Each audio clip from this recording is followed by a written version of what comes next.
Bismillahirrahmanirrahim. Assalamualaikum warahmatullahi wabarakatuh. Alhamdulillah wassalatu wassalamu ala Rasulillah wa ala alihi wa sahbihi wa mawalah wa la hawla wa la quwata illa billahi wa ba'du.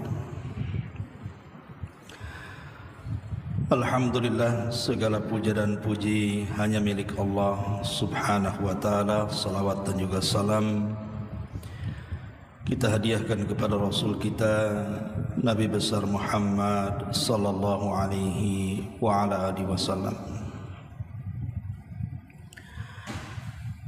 Alhamdulillah, di pagi menjelang siang ini kita bisa kumpul kembali di Masjid Nidaul Ilmi,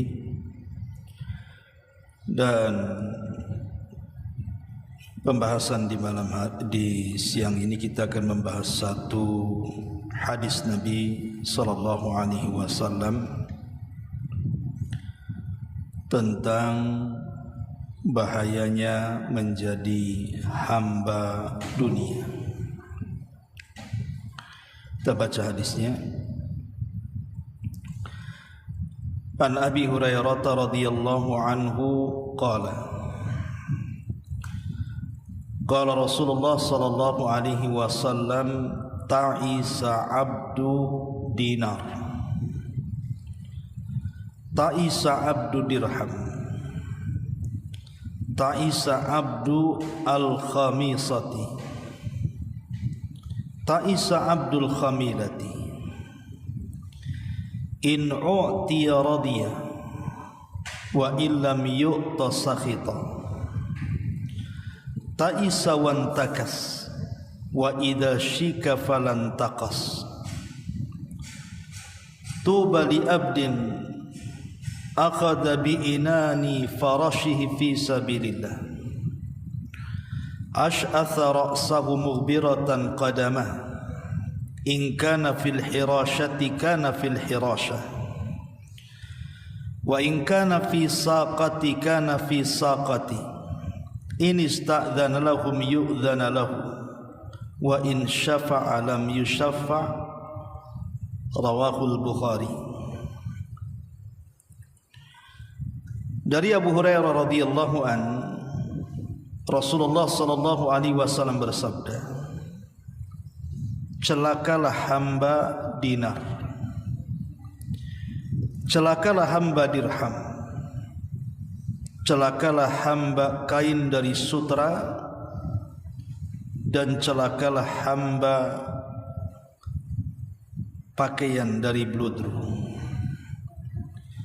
Jika diberi maka dia redha, jika tidak diberi maka dia murka. Celaka dan merugi. Apabila tertusuk duri maka ia tidak dapat mengeluarkannya. Sebaliknya bahagialah seorang hamba yang memegang kekang kudanya dalam rangka berjihad di jalan Allah. Rambutnya kusut dan kedua kakinya berdebu.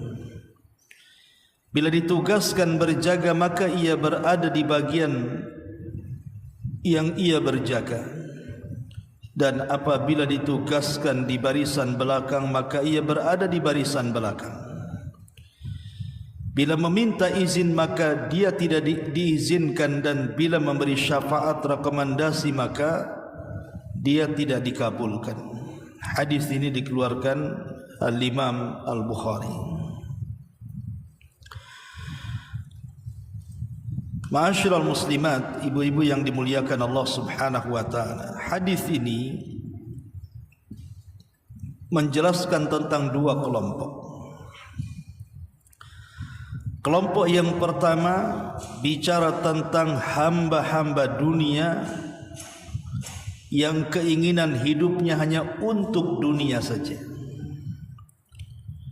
Dan kelompok yang kedua hamba-hamba Allah sejati, hamba-hamba yang senantiasa redha dengan segala yang membuat Allah subhanahu wa ta'ala senang dan membenci segala apa yang mengundang kemurkaan Allah Subhanahu wa taala. Bicara soal dunia, ma'asyiral muslimat yang dimuliakan Allah Subhanahu wa taala, hakikat dunia ini kalau kita merenung sedikit, pertama, dunia ini sesuatu yang sedikit. Allah Subhanahu wa taala berfirman, "Qul mata'ud dunya qalilun." Katakanlah, kenikmatan dunia itu sedikit dan tidak banyak. Dan itu dijelaskan dalam sebuah hadis. Nabi SAW bersabda dalam hadis Muslim, "Wallah mad dunya fil akhirati illa mithlu ma yaj'alu ahadukum isba'ahu fil yammi falyanzur bima yarji." Demi Allah, dunia ini kalau dibandingkan dengan akhirat hanya seperti seseorang dari kalian yang mencelupkan satu jemarinya ke lautan, kemudian dia mengangkatnya, maka lihatlah apa yang ada pada jarinya. Paling hanya setetes yang ada di jari itu. Itulah dunia. Jadi hakikat dunia itu hanya sedikit saja. Tetapi hakikat akhirat itu luas seluas-luasnya. Makanya dalam hadis qudsi yang sangat panjang, dalam potongannya Nabi SAW mengatakan, seandainya manusia pertama dan manusia terakhir, kemudian jin dan manusianya berkumpul di sebuah lapangan yang luas, kemudian mereka meminta semua keinginannya kepada Allah Subhanahu wa taala, maka Allah akan berikan semua keinginannya, dan itu seperti jarum pentul yang dipendamkan ke lautan kemudian diangkat. Lihatlah di ujung jarum itu, itulah setetes dunia yang dibagi kepada seluruh manusia, jin dan manusianya. Sementara lautan itulah akhiratnya. Dari sini kita tahu bahwa dunia itu sedikit dibandingkan akhirat. Lalu buat apa mengejar yang sedikit dan meninggalkan yang banyak? Ini yang pertama. Yang kedua, dunia ini singkat. Di dalam surah Al-Mu'minun ayat 112, Allah Subhanahu wa taala berfirman, "Qala kam labistum fil ardi adadas sinin?" Qalu labisna yawman aw ba'da yawmin fas'alil 'adin. Berapa tahun kalian tinggal di permukaan bumi ini? Mereka menjawab, kami tinggal di bumi 1 hari atau sebagian hari. Maka tanyakanlah kepada orang-orang yang pandai menghitung itu. Ayat ini bicara tentang orang-orang yang berkumpul di padang mahsyar. Jadi orang-orang yang berkumpul di padang mahsyar itu, mereka akan ditanya oleh Allah Subhanahu wa taala, sewaktu kalian di dunia, berapa tahun kalian tinggal di sana? Maka manusia yang ada di padang mahsyar itu menjawab, sungguh kami tinggal di dunia boleh jadi 1 hari atau mungkin setengah hari. Ya, karena orang akan tinggal di padang mahsyar itu 50.000 tahun lamanya. Sementara manusia di dunia ini paling banyak mungkin 70, 80 atau 100 tahun sudah meninggal. Sementara orang yang berada di akhirat atau di padang mahsyar itu, mereka harus tinggal cukup lama. Makanya kalau kita lihat bandingan kehidupan dunia dengan akhirat itu, kehidupan dunia ini sangat singkat sekali. Sementara kehidupan akhirat itu sangat panjang sekali. Makanya ada istilah, sepanjang-panjangnya kehidupan dunia pasti dia pendek, tapi sependek-pendeknya kehidupan akhirat pasti dia panjang.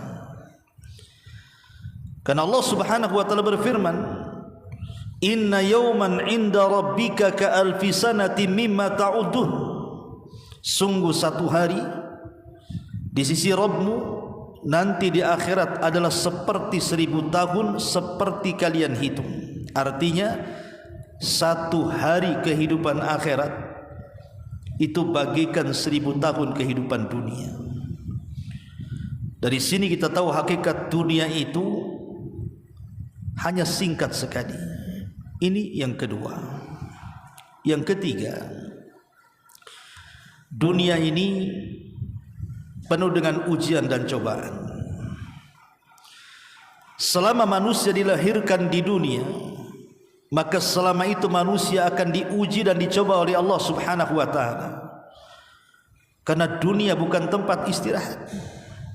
Dunia ini tempat ujian yang semua manusia pasti akan melewatinya. Ma'asyiral muslimat yang dimuliakan Allah Subhanahu wa taala. Al-Imam Ibnul Qayyim rahimahullahu ta'ala, beliau mengatakan, Anna Allah subhanahu wa ta'ala khalaqal ghaniyya wal faqira libtila'in wal imtihan. Sesungguhnya Allah Subhanahu wa taala terkadang menciptakan ada manusia itu yang kaya raya, Allah cukupkan kehidupannya. Tapi di lain sisi juga Allah ciptakan manusia itu ada yang miskin papa. Boleh jadi mungkin susah untuk mencari makan dan kehidupan di dunia ini. Tapi dua-duanya, kata Imam Ibnul Qayyim, adalah cobaan dan juga ujian dari Allah Subhanahu wa taala. Si kaya diuji dengan kekayaannya, si miskin juga diuji dengan kemiskinannya. Ma'asyiral muslimat yang dimuliakan Allah Subhanahu wa taala. Karena sering saya ulang-ulang bahwa hakikat kebahagiaan itu bukan ada di harta benda. Betapa banyak orang-orang yang kaya raya itu hidupnya tidak bahagia.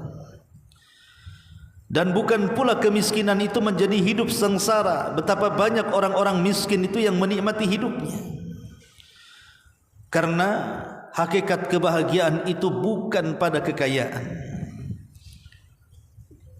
Sehingga ada seorang ulama dari zaman salaf, Hisham ibn Malik ibn Marwan, Hisham ibn Malik ibn Marwan rahimahullahu ta'ala, ketika dia sedang tawaf haji, berjumpa dengan Imam Salim, putra daripada Abdullah ibn Umar radhiyallahu anhuma. Karena Hisham ini seorang raja, tentu dunia bagi dia di tangannya. Apapun yang dikehendaki oleh Khalifah Hisham, yang namanya dia khalifah, tentu tinggal bicara saja sudah ada di depannya. Karena dunia berada di genggamannya. Jadi ketika dia sedang tawaf, dia berjumpa dengan Imam Salim, putra daripada Abdullah ibn Umar radhiyallahu anhuma.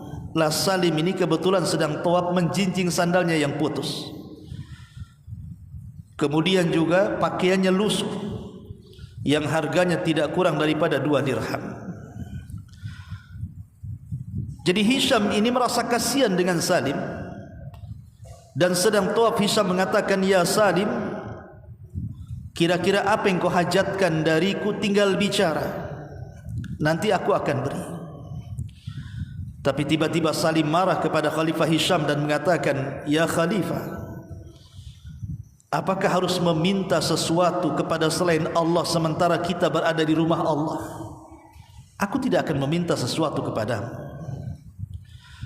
Akhirnya kemudian Hisham pun malu dan terdiam. Selesai tawaf dia mengikuti Salim sampai di luar haram. Dikiranya karena dia mengatakan seperti itu karena berada di depan Ka'bah, sehingga Salim bicara seperti itu. Tapi setelah kemudian di luar Ka'bah, di luar Masjidil Haram, maka kemudian Khalifah Hisham ibn Abdul Malik ini mencoba kemudian bertanya kembali kepada Salim dan mengatakan, ya Salim, sekarang kita sudah berada di luar haram, kira-kira apa yang kau hajatkan dariku, aku akan beri. Tapi sekali lagi Imam Salim mengatakan kepada Khalifah Hisham ini dan mengatakan, ya Hisham, apakah yang kau maksud adalah kebutuhan-kebutuhan dunia atau kebutuhan-kebutuhan akhirat? Kemudian sang khalifah mengatakan, ya Salim, adapun kebutuhan akhirat maka tidak mungkin kau meminta kepada aku, mintalah kepada Allah Subhanahu wa taala. Yang ku maksud adalah kehidupan dunia, kebutuhan dunia, mintalah sesuatu aku akan beri. Maka Salim mengatakan, ya khalifah, selama aku hidup, aku sangat malu meminta sesuatu kepada Rabb pemegang dunia ini. Bagaimana mungkin aku meminta kepada zat atau kepada dirimu yang tidak memegang dunia? Semasa hidup saja aku malu meminta sesuatu kepada zat pemegang dunia, Allah Subhanahu wa taala. Dialah yang memiliki dunia.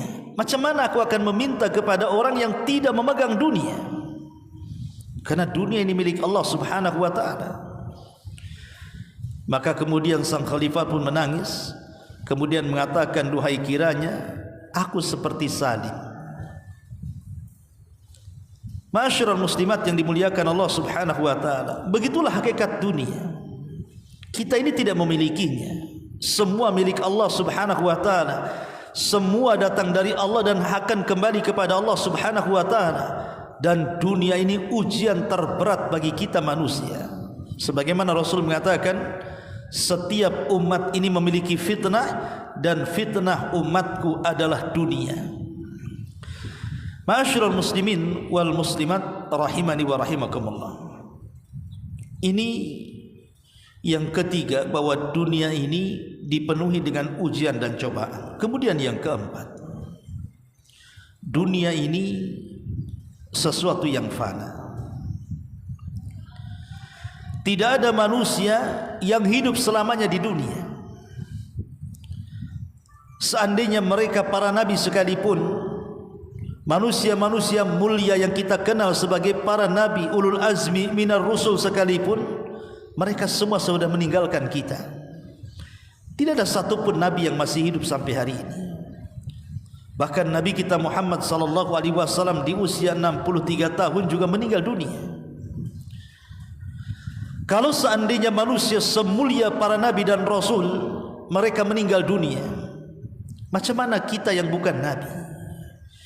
Tentu lebih layak untuk tidak hidup lama di dunia. Sementara para nabi yang manfaatnya sudah jelas kepada manusia, membawa keberkahan hidup mereka dunia dan akhirat saja, mereka diwafatkan. Macam mana pula kita yang terkadang tidak memberikan manfaat untuk diri, bahkan untuk orang lain, menginginkan hidup selamanya. Makanya dunia itu sesuatu yang fana. Itulah hakikat dunia. Ma'asyiral muslimat yang dimuliakan Allah Subhanahu wa taala. Aisyah radhiyallahu anha, ummul mukminin,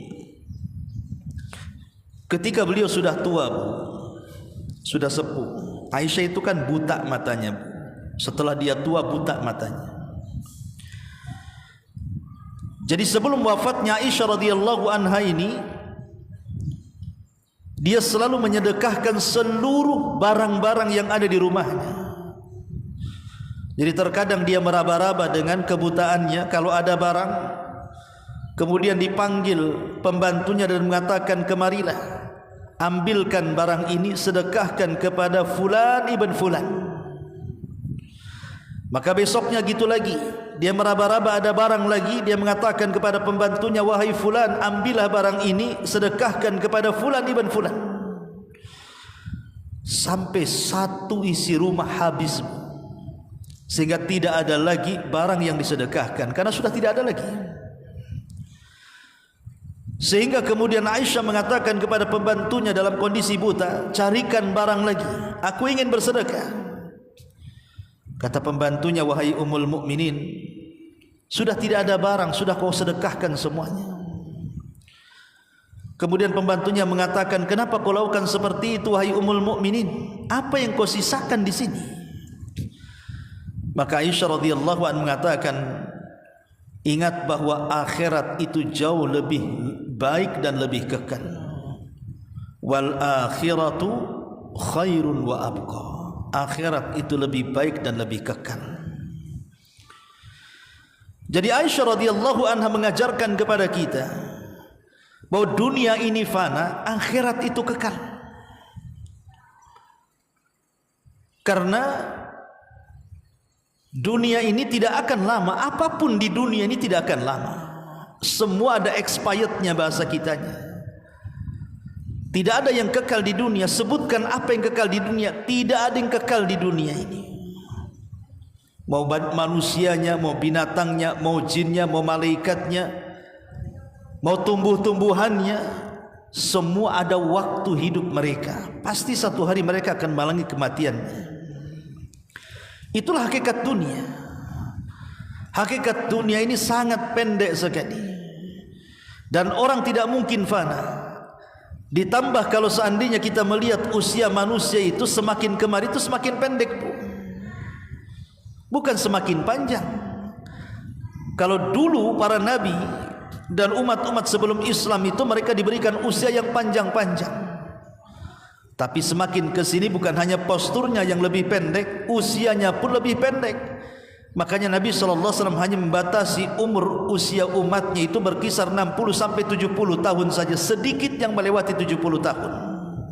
Ya, karena dunia itu sesuatu yang fana.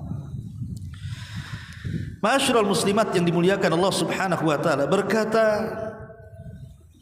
Luqmanul Hakim kepada anaknya, ya bunai, wahai anakku,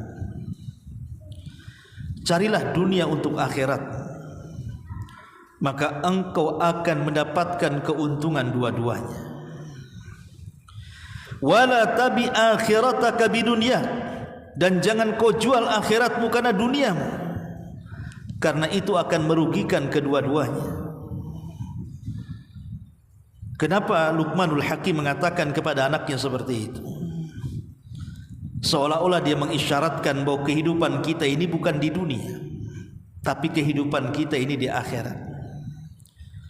Dunia ini hanya tempat persinggahan seperti seorang musafir, singgah di sebuah tempat kemudian beristirahat, kemudian melanjutkan perjalanan kembali. Itulah yang diwasiatkan kepada Rasul oleh Rasul sallallahu alaihi wasallam kepada Ibnu Umar radhiyallahu anhuma, kun fid dunya ka'annaka gharib aw abirus sabil. Wahai Ibnu Umar, jadilah engkau di dunia itu seperti orang asing ataupun seperti orang yang sedang melakukan safar. Ma'asyiral muslimat yang dimuliakan Allah Subhanahu wa taala. Ini yang kelima, yang keenam. Dunia ini sesuatu yang hina sesuai dengan namanya. Kenapa dunia disebut dunia? Dalam bahasa Arab dunia itu ad-dunya, karena ad-dunya itu artinya hina. Dunia itu artinya hina, ad-dana'ah.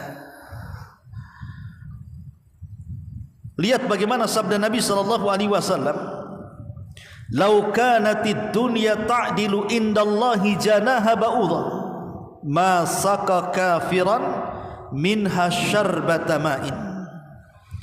Kalau seandainya dunia ini ada sedikit manfaat di sisi Allah walaupun seperti sayap seekor nyamuk, tentu orang kafir tidak mungkin diberikan kesempatan untuk minum walaupun satu teguk dari air. Kata Nabi SAW, seandainya dunia ini ada manfaatnya walaupun sedikit, walaupun seperti sayap nyamuk, kata Rasul, tentu orang kafir tidak mungkin diberikan kesempatan walaupun satu teguk air di dunia. Tapi karena dunia itu tidak ada manfaat sama sekali, Bahkan dunia itu mal'un, terlaknat. Makanya orang kafir mereka bisa minum sepuas-puasnya yang mereka kehendaki. Lihat bagaimana Nabi SAW menjelaskan tentang bagaimana hinanya dunia. Bahkan Nabi SAW jelas-jelas mengatakan, ala inna dunya mal'unatun. Ingat, dunia ini terlaknat. Mal'unun ma fiha, bahkan orang-orang yang di dalamnya juga dilaknat.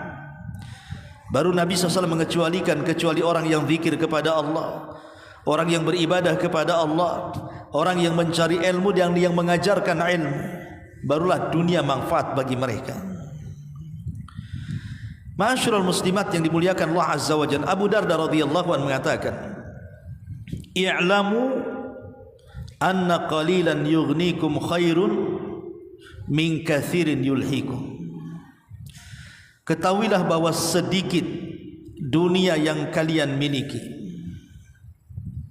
ketika kalian merasa cukup dengan apa yang diberikan Allah, itu lebih baik dibandingkan banyak tapi melalaikan kepada Allah Subhanahu wa ta'ala.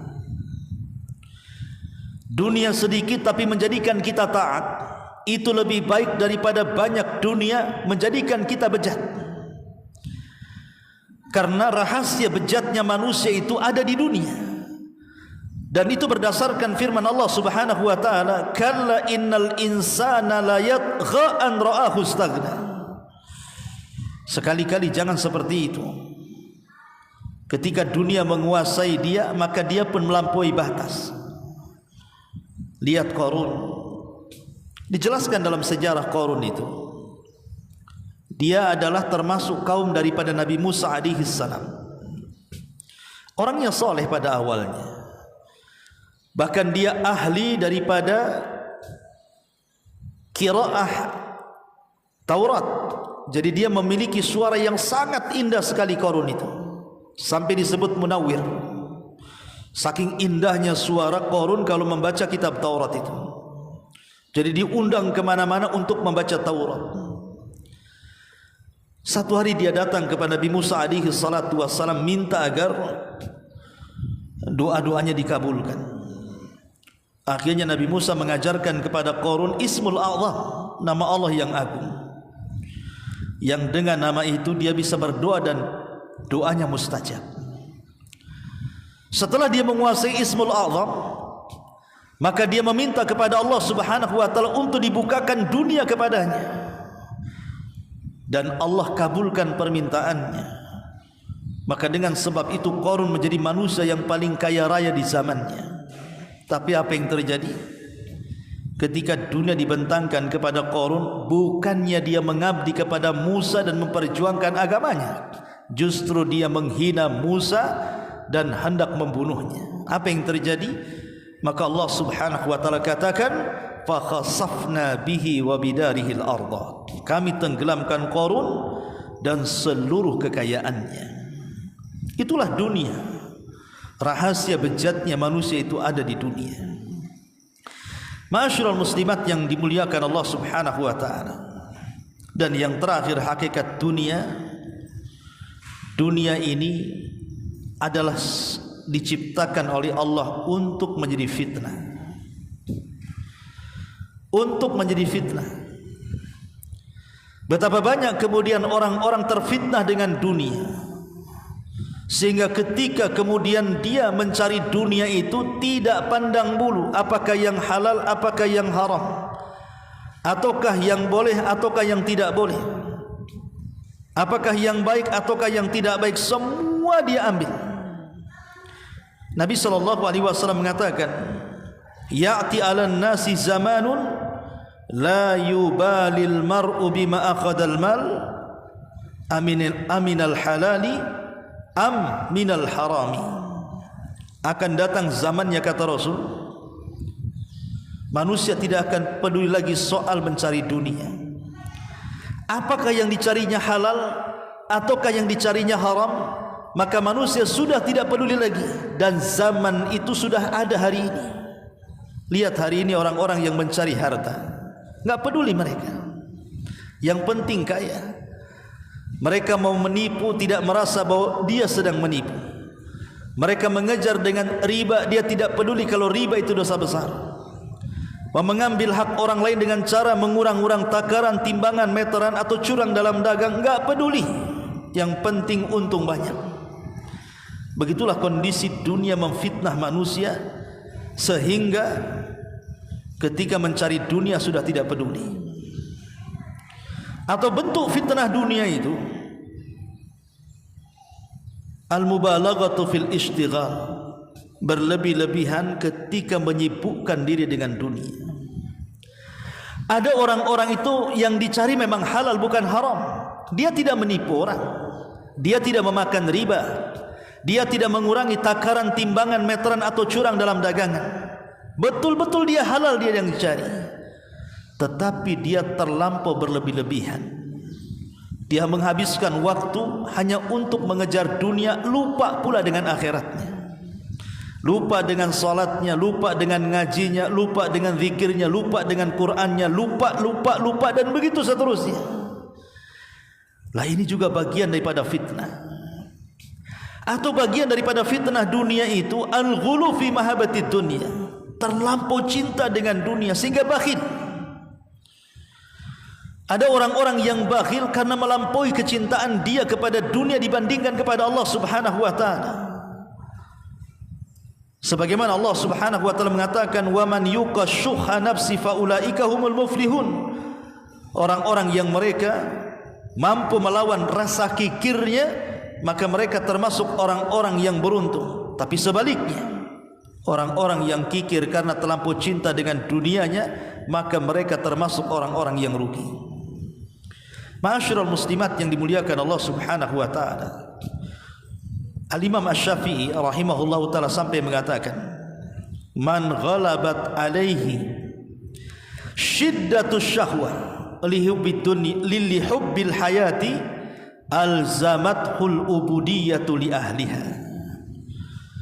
Barang siapa yang terkalahkan syahwat dengan syahwat kecintaan dia kepada dunia, maka syahwat itu akan melazimkan, mengharuskan dia menyembah dunia tadi. Orang kalau sudah cinta dunia, lama-lama disembah tuh dunia tuh. Orang kalau menyembah syahwat, lama-lama dia mencintai syahwat dan menyembah syahwatnya. Itulah yang dimaksud hadis yang kita baca ini, ta'isa abdud dinar wa ta'isa abdud dirham. Celaka hamba dinar dan hamba dirham. Ma'asyiral muslimin yang dimuliakan Allah, muslimat yang dimuliakan Allah Subhanahu wa taala.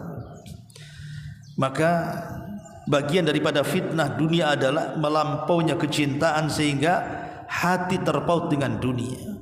Dan yang keempat, bagian daripada fitnah dunia, terkadang dunia ini membutakan mata dia. Dia tidak bisa memandang mana hak mana batil. Dia tidak bisa memandang mana yang benar mana yang salah, karena tertutup dengan dunianya. Dan ini sangat bahaya, karena kalau sudah tertutup kebenaran dari dunianya, maka susah mendapatkan hidayah dalam hidupnya. Sehingga orang memandang bahwa ketika ada orang yang penuh dengan dunia, dia anggap lebih mulia dibandingkan orang-orang yang beragama. Dan itu paling banyak di masyarakat. Orang lebih menghargai orang-orang yang penuh dengan dunia dibandingkan orang-orang yang betul-betul menggeluti agama. Subhanallah.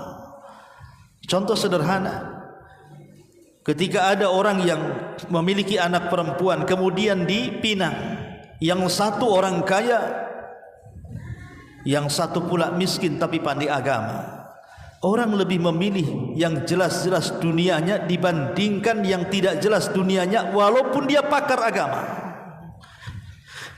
Lah inilah kalau sudah dunia menutup, dia tidak bisa lagi memandang mana kebahagiaan untuk dunia dan akhiratnya, mana kebahagiaan yang hanya semata-mata dunia tapi tidak sampai ke akhiratnya. Itulah fitnah dunia. Ma'asyiral muslimat yang dimuliakan Allah Azza wa Jalla. Baik, perhatikan hadis ini. Nabi SAW mengatakan, ta'isa abdu dinar wa ta'isa abdu dirham. Celaka dan binasa hamba-hamba dinar dan hamba-hamba dirham. Hamba dinar, hamba dirham ini kinayah daripada hamba uang. Ya, kalau kita katakan mata uang di dunia ini kan macam-macam. Bisa rupiah, bisa ringgit, bisa dolar, bisa euro, bisa real, macam-macam. Bisa junai dan begitu seterusnya. Maka terkadang ada di antara manusia, kalau di negeri kita tentu hamba rupiah. Kalau di Malaysia mungkin hamba ringgit, kalau di Singapura hamba dinar, itu hamba dolar dan begitu seterusnya. Apa maksudnya di sini? Hamba itu artinya menundukkan diri kepada tuannya.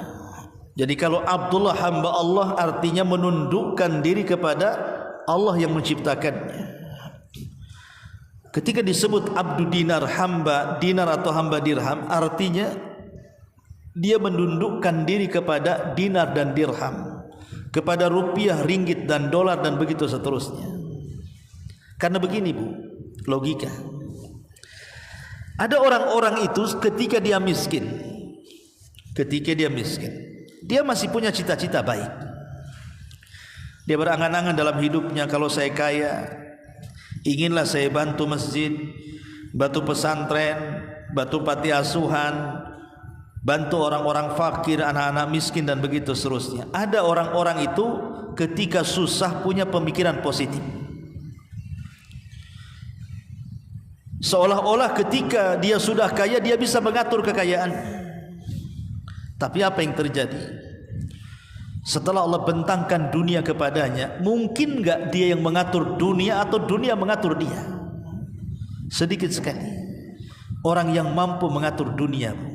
Kebanyakan orang itu diatur dunia.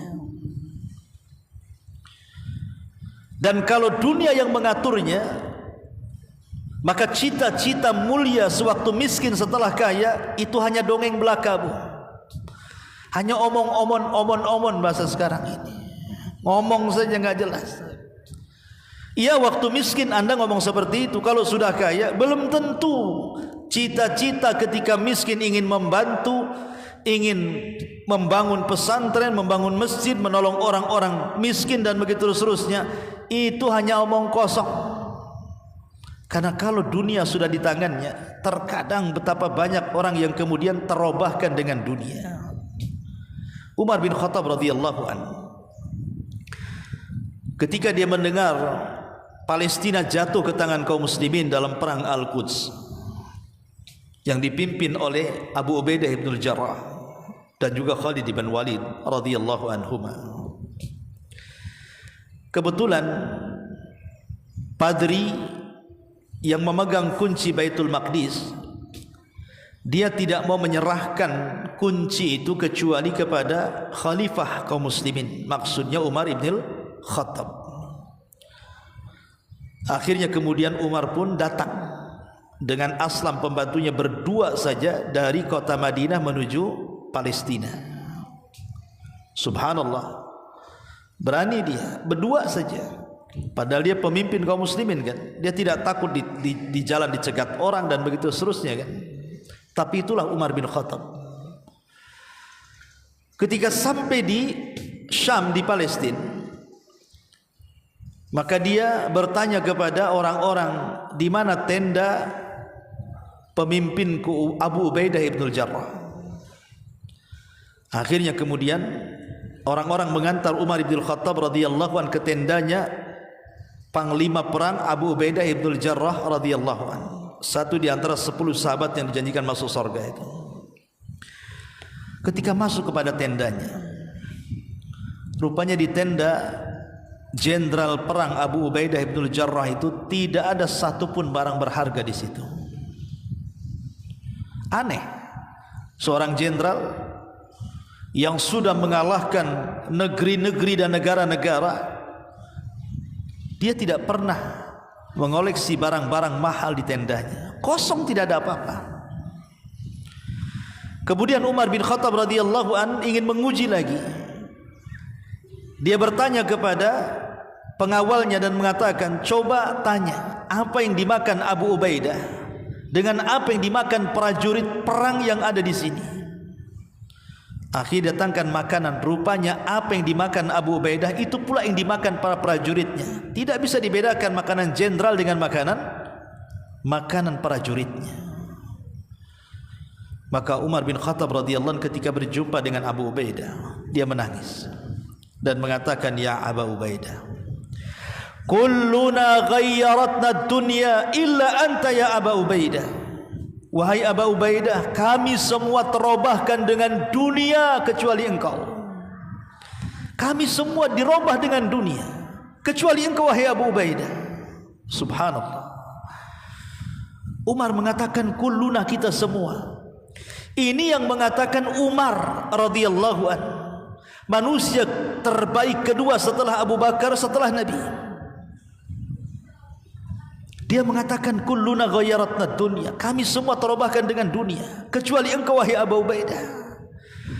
Kalau Umar saja mengatakan kami semua terubahkan dunia, apalagi kita yang ketika miskin berangan-angan, bercita-cita, kalau sudah saya kaya saya akan begini dan begitu. Kedabru saja bahasa saya itu, enggak jelas omongannya.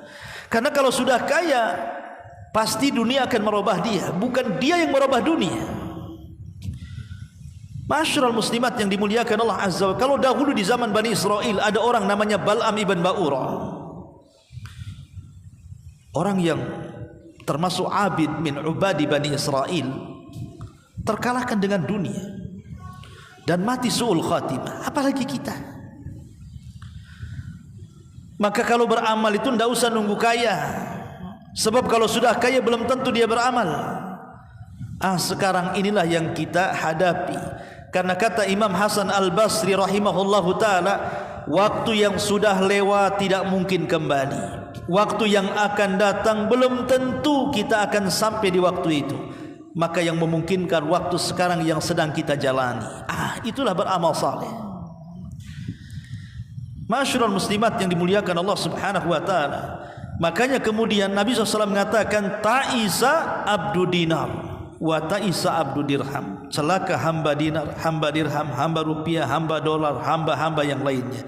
Karena betapa banyak orang yang terobahkan kehidupan akhiratnya karena dunia yang dimilikinya. Betapa banyak orang baik jadi jahat setelah punya dunia.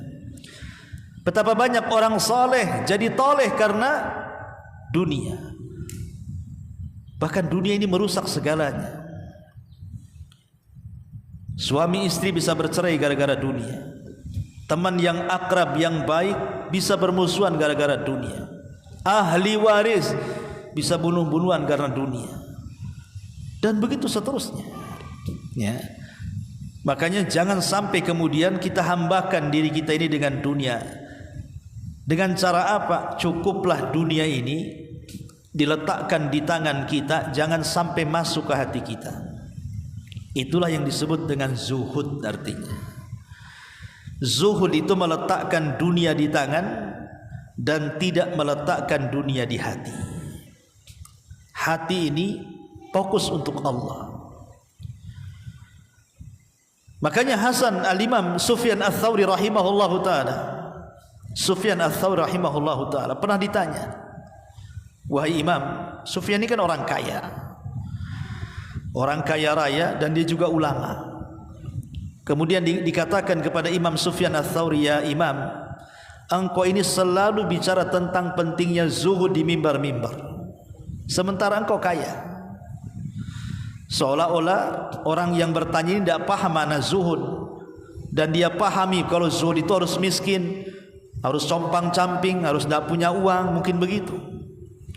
Sehingga dia bertanya kepada Sufyan al-Thawri, engkau ini kaya raya tapi engkau bicara zuhud. Maka Sufyan al-Thawri mengatakan, kenapa aku harus kaya, kata Sufyan al-Thawri, supaya aku tidak menjilat pemerintah.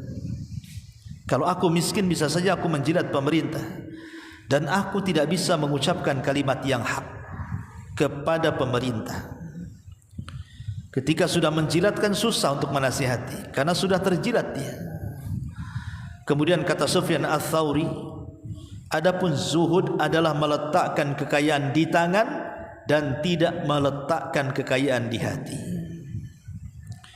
Sebab kalau seandainya Bu, kekayaan diletakkan di hati kita, jangan cerita uang triliunan atau miliaran, ratusan ribu saja kalau hilang, itu kayak kiamat bangkit dari kuburan tuh. Pamannya ibu kehilangan dompet, wah kayak kiamat tuh. Udah kayak dunia ini menimpa dia kan gitu. Tapi kalau seandainya kekayaan itu diletakkan di hati, datang ke tangan, pergi berpindah tangan. Jadi kalau datang kekayaan itu hanya sebatas di tangan.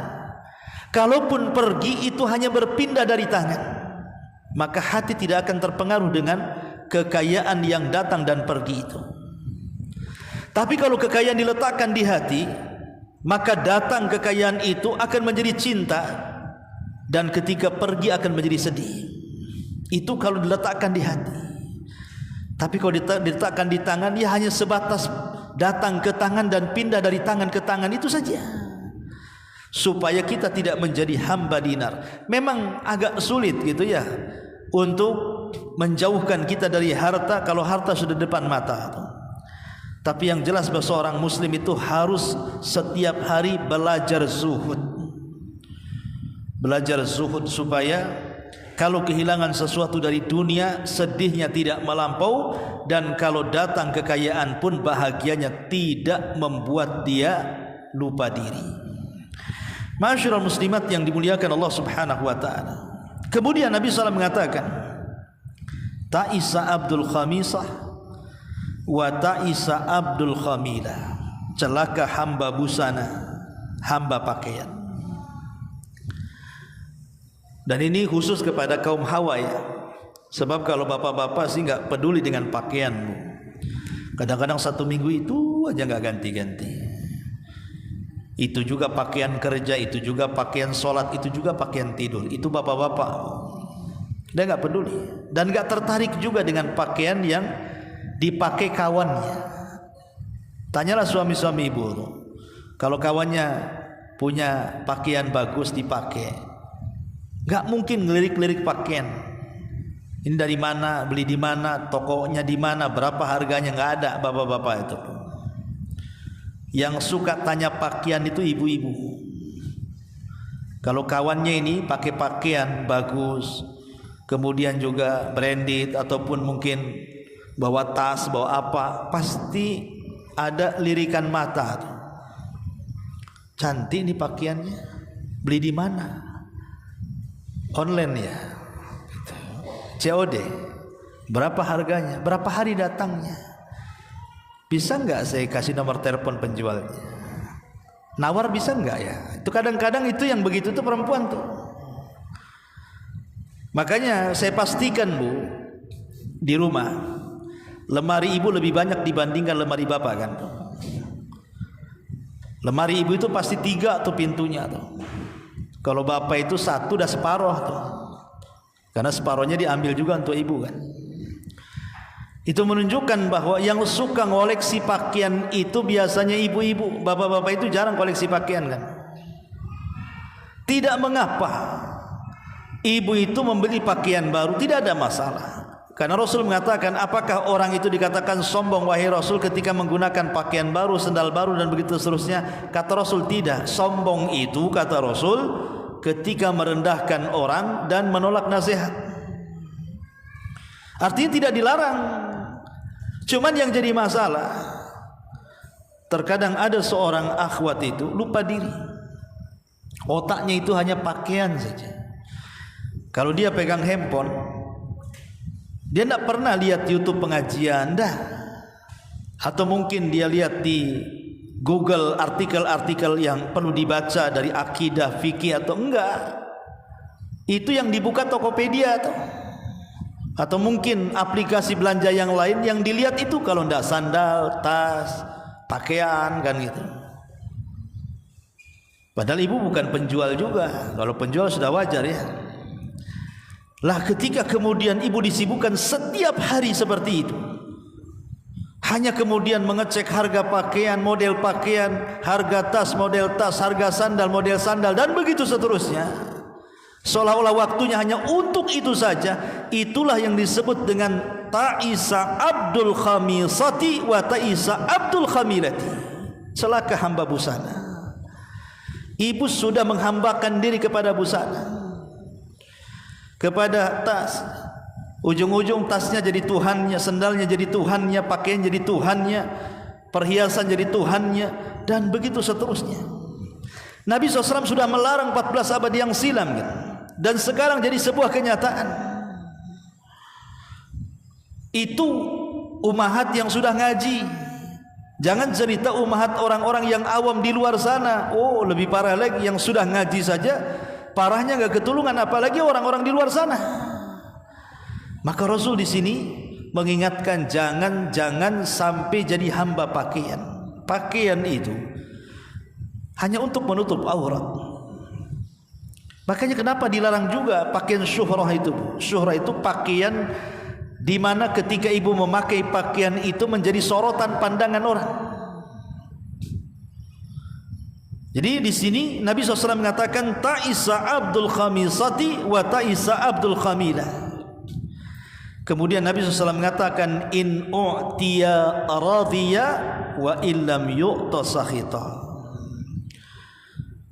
Kalau dia diberi maka dia senang. Kalau tidak diberi maka dia murka. Ada orang-orang yang seperti ini dalam kehidupan dunia ini. Ada orang yang suka menengadahkan tangan di bawah dan tidak suka memberi tangan di atas. Kan ada orang-orang yang kita katakan mengemis, meminta-minta, berpangku tangan kepada hidupnya orang. Kalau dikasih senang dia kan, tapi kalau dikasih dia murka. Padahal sebaik-baik rizki itu adalah yang dicari dengan keringatnya. Lihat para nabi, mereka mencari rizki dengan keringatnya. Bahkan ada sebagian para nabi itu mereka ke hutan cari kayu bakar, diikat, dijual. Bahkan ada di antara mereka penggembala kambing seperti Nabi SAW, penggembala kambing dengan upah yang sangat sedikit, alal qararit kata hadis itu. Luar biasa, ya. Ma'asyiral muslimat yang dimuliakan Allah Subhanahu wa taala. Sebagian para ulama ketika mensyarah kalimat ini dikatakan idza a'tahu Allahu syai'an rubbama yafrah lidzalik wa yansyarih sadrahu. Wa idza ma a'tahu Allahu qala rabbi ahanan sakhita ala rabbi wa sakhita ala al-qada'i wal qadari. Mana yang pertama? Maknanya kalau dia diberi dia ridha, kalau tidak diberi dia murka. Artinya boleh jadi ketika Allah Subhanahu wa taala mudahkan rizkinya sehingga Allah bentangkan kekayaannya, dia pun meyakini oh Allah sedang memuliakan aku katanya. Rabbi akraman. Tapi kalau seandainya disempitkan rizkinya, maka dia mengatakan Rabbi ahanan, Rabbku sedang menghinakan aku. Ada orang yang seperti ini, Bu. Dulu pernah saya ceritakan, saya pernah ketemu orang, Bu. Orang sudah tua sekali. Orang ini enggak sholat, enggak pernah sholat, sudah tua, tapi dunia mudah bagi dia. Jadi dia cerita sama saya, rasanya Allah ini sedang memuliakan saya, nak katanya.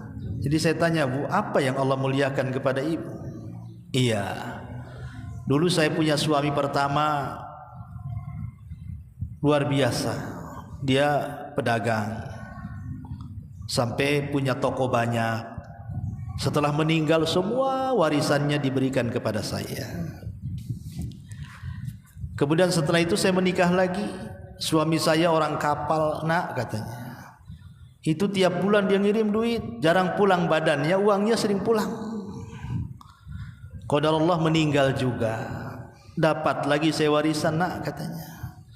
Kemudian saya menikah lagi dengan pegawai negeri, orang pengadilan katanya. Baru setahun meninggal pula dia, pensiunnya pula dikasih saya. Katanya, saya ini paling sedang hidupnya kan. Padahal nggak pernah sholat. Ada orang seperti itu kan. Dia sangka dengan Allah memudahkan rizki dia, hidup dia kemudian dimuliakan Allah. Tidak, itu istidraj namanya. Istidraj itu artinya Allah lapangkan selapang-lapangnya rizkinya di atas kemaksiatan yang disukainya. Sampai pada waktunya, namanya istidraj itu pasti ada waktunya. Hartanya akan hilang atau dia meninggalkan hartanya. Dan nanti pada hari kiamat dia harus mempertanggungjawabkan semua perbuatannya di hadapan Allah. Tidak di dunia, di akhirat. Itulah istidraj. Masyarul muslimat yang dimuliakan Allah subhanahu wa ta'ala. Makanya dari sini pemahaman pertama, ada orang-orang yang diberikan rizki oleh Allah, dia merasa bahwa Allah sedang memuliakannya, dan kalau disempitkan rizkinya Allah sedang menghinakannya. Lah ada orang yang seperti itu, padahal tidak demikian. Yang namanya kekayaan itu bukan tanda cinta, atau kefakiran itu bukan tanda benci. Qarun kaya, Sulaiman juga kaya. Qarun kafir tapi kaya, Sulaiman beriman kaya. Abu Bakar kaya, Utsman kaya, Abdurrahman bin Auf kaya, Abu Jahal juga kaya, Abu Lahab juga kaya. Artinya kekayaan itu bersyarikat. Mukmin bisa kaya, kafir juga bisa kaya. Sesuatu yang berserikat antara mukmin dan kafir, lalu apa keunggulannya kalau berserikat? Makanya kenapa Allah subhanahu wa ta'ala, kata Nabi SAW, Allah itu kalau memberikan dunia kepada orang yang dicintainya dan kepada orang yang tidak dicintainya, tapi Allah tidak akan memberikan iman kecuali kepada orang yang dicintainya saja. Masyarul muslimat yang dimuliakan Allah azza, ini makna yang pertama. Makna yang kedua, kata para ulama, wa yahtamilu an yakuna al-mu'ti wal mani shakhsan min al-ashkhas mithlu halil munafiqin ma'an nabi sallallahu alaihi wasallam. Madza qala Allahu anhu, madza qala Allahu anhum, qala jalla wa ala, wa minhum man yalmizuka fis sadaqati fa in utu minha radu wa illam yu'tu minha idza hum yaskhatun. Atau yang dimaksud, kalau diberi dia senang, kalau tidak diberi dia tidak senang. Maksudnya mereka seperti orang-orang munafik. Jadi orang-orang munafik itu selalu mata mereka melihat kepada sedekah. Kalau Nabi memberikan sedekah kepada mereka, mereka senang. Kalau Nabi tidak memberikan sedekah, mereka pun murka. Ada orang-orang yang seperti ini. Ada orang-orang yang suka meminta-minta, kalau diberi dia senang, kalau tidak diberi dia maki-maki, Bu. Dan saya pernah juga mengalami waktu di lampu merah gitu ya. Jadi ada ibu-ibu, nampaknya ibu-ibu itu kalau dari segi tenaga sih bisalah dia bekerja, karena tidak sakit. Kemudian juga saya lihat masih muda, pun gempal gitu ya. Kalaupun dia kerja bisalah, masih muda. Tiba-tiba dia meminta-minta gitu ya. Meminta-minta. Waktu itu saya nggak kasih. Wah, dimaki-maki, Bu. Dimaki macam-macam, ngomong apa itu, saya langsung tutup kaca mobil. Ada orang-orang yang maksa ketika minta. Padahal dia kekar gitu ya. Lain kalau dia udah nenek-nenek, ya kasihan gitu kan, tidak dirawat. Mungkin kita kasihan, kita beri mereka. Tapi orang-orang yang tampilannya kuat, nggak usah diberi, Bu. Biar mereka bekerja. Biar tidak biasa meminta-minta. Ya. Masyarul muslimat yang dimuliakan Allah azza wa jalla. Ta'isa abdu dinar, wa ta'isa abdu dirham, wa ta'isa abdul khamisati, wa ta'isa abdul khamilati, in u'tiya radiya, wa illam yu'ta sahid. Kemudian Rasul mengatakan, ta'isa wan takas, wa idha syika falan takash. Celaka dan merugi. Apabila ditusuk duri maka dia tidak dapat mengeluarkannya. Artinya orang seperti ini kalau hidupnya hanya menghambakan diri kepada dunia, maka dia akan sulit keluar dari situ. Seperti duri yang menancap, susah untuk dicabut. Tetapi kata Rasul, tuba li abdin, berbahagialah bagi seorang hamba akhadha bi inani farasihi fi sabilillah. Bahagialah seorang hamba yang memegang kekang kudanya dalam rangka berjihad di jalan Allah subhanahu wa ta'ala. Ash'atha ra'sa mughbiratan qadamah, kepalanya penuh dengan debu, kemudian juga kedua kakinya penuh dengan debu. In kana fil hirasyati kana fil hirasyah, wa in kana fi saqati kana fi saqah. Kalau ditugaskan di garda terdepan dia siap saja, kalau ditugaskan di garda paling belakang dia siap saja. Orang ini tidak dikenal orang. Kalau dia meminta izin tidak diberikan izin, kalau minta pertolongan tidak akan ditolong, karena orang tidak kenal siapa dia. Ada di masyarakat kita orang-orang yang susah, orang-orang yang miskin, yang kita tidak tahu. Rupanya di balik kemiskinannya, kesusahannya, dia rupanya ahli tahajud, ahli baca Quran, ahli ibadah, ahli sedekah. Orang tidak tahu kecuali dia dengan Allah Subhanahu wa taala saja. Jadi ada hamba-hamba Allah itu yang secara dunia mungkin tidak ada, tapi mereka hamba-hamba Allah yang sangat mulia. Karena Allah Subhanahu wa taala tidak pernah memandang rupa ataupun harta kita. Yang Allah pandang itu hati dan amal kita. Innallaha la yanzuru ila suwarikum wala ila amwalikum walakin yanzuru ila qulubikum wa a'malikum. Seperti di sini ada para mujahidin itu yang tidak dikenal kepahlawanannya, tapi dia nurut kata jenderalnya, suruh depan depan, suruh belakang di belakang, dan dia hanya mencari ridha Allah Subhanahu wa taala. Belum tentu seorang jenderal lebih besar pahalanya dalam jihad dibandingkan prajurit biasa yang kemudian di saf paling bawah, atau sebaliknya. Sama, belum tentu orang kaya lebih mulia dibandingkan orang miskin, ataupun sebaliknya.